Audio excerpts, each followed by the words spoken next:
Assalamualaikum warahmatullahi wabarakatuh. Perkenalkan, saya Fitri Nurindasari. Jadi kali ini kita akan membahas tentang elastisitas dan hukum Hooke. Dengan tujuan pembelajaran, yang pertama yaitu mengidentifikasi benda-benda elastis dan plastis. Yang kedua, menjelaskan karakteristik benda elastis dan plastis. Dan yang ketiga, menerapkan hukum Hooke. Kemudian yang terakhir, menganalisis penerapan sifat elastis dalam kehidupan sehari-hari.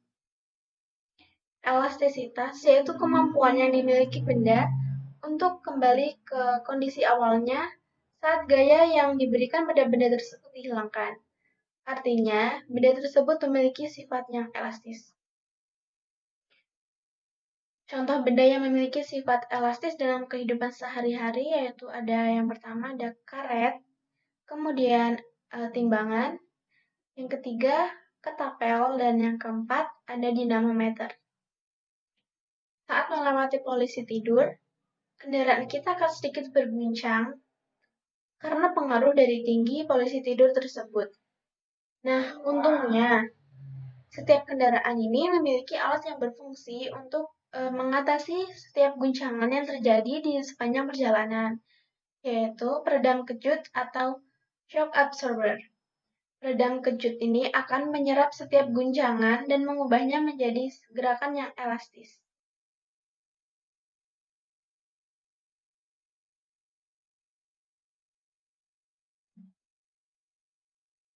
Jika benda tidak memiliki kemampuan untuk kembali lagi ke kondisi awalnya saat gaya yang diberikan dihilangkan, maka benda tersebut bersifat plastis. Bisa kita lihat pada gambar yang sudah ditampilkan.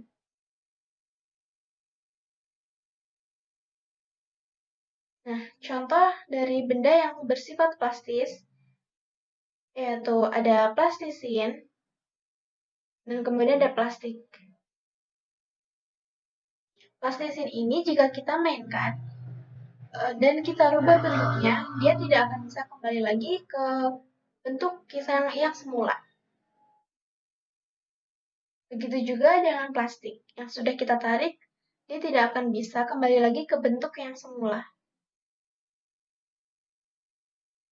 Umumnya, setiap benda yang memiliki sifat elastis pasti juga akan memiliki sifat plastis. Mengapa bisa? Misalnya saja, pegas yang kita gunakan pada eksperimen kita rentangkan secara terus-menerus dengan gaya yang semakin kuat. Apa yang akan terjadi? Ya, pegas akan patah. Mula-mula, mungkin pegas akan tetap kembali ke bentuk semula bila gaya yang kita berikan tidak terlalu besar.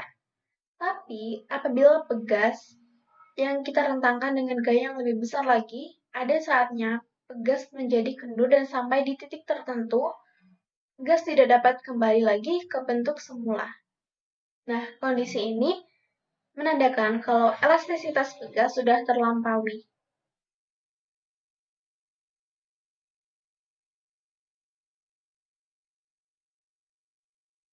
Kemudian ada hukum Hooke. Hukum Hooke ini berbunyi jika gaya tarik pada pegas tidak melampaui batas elastisitasnya, maka pertambahan panjang pegas akan berbanding lurus dengan gaya tariknya.